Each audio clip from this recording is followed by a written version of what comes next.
not only am I chasing a dream, I'm chasing a legacy. Because to chase a dream is different. It's something imaginary. What I want to chase is virtues that I want to leave behind to the youth under me, and even the men that are at my age, and so forth and so forth, the women, right? So it was a test of poise, dog. It was a test of practicing what you preach. You know what I'm saying?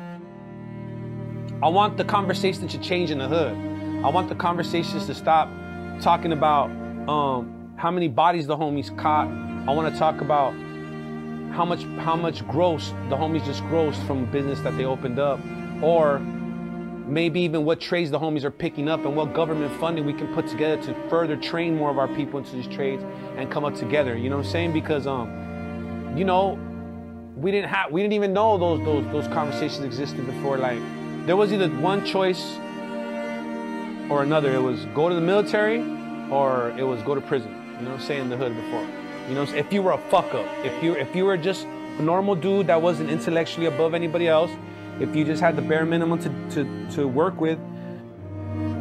So we had 3 kids in just my household, which was my 2 sisters and myself. And then my mom would borrow my aunt's kids' birth certificates and all that and get as many kids as she could, and then go pick up kids that were related to us, you know, at the border and cross them over. You know what I'm saying? So that's, you know, that's, like I said, that's inherited. I give that credit to my parents, because when you're taught a certain way, dog, like that's all you know. You know what I'm saying? Like, people have told me before, like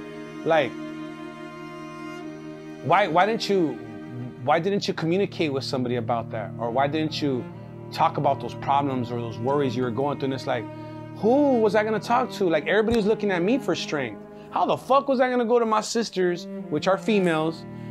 How am I gonna go to my dad, which, you know, is absent? And how am I gonna go to the homies my age, which are probably gonna judge me due to their immaturity?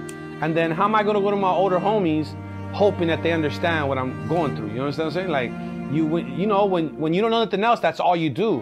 And that's why it's important to drill all these virtues in people. You know what I'm saying? So it becomes more of, it's not even practice, it's just habit. You know what I'm saying? And then we want to be righteous. You feel what I'm saying? We're looking to be. That's how I grew up, bro. Like, honestly, if you wrote out a murder case, that means you kept your mouth shut. And when I was a kid, even kids already had these nuts. Like, you had 15, 16-year-old dudes fighting murder beasts and wasn't telling each other. You know what I'm saying? Listen, I lost my mom when I was a kid. My dad had his own struggles. I started doing time at the age of 13. I didn't stop doing time to the age of 33. No, 35. I didn't stop doing time to the age of 35. I came home to nothing, and now I have more than everybody in my family.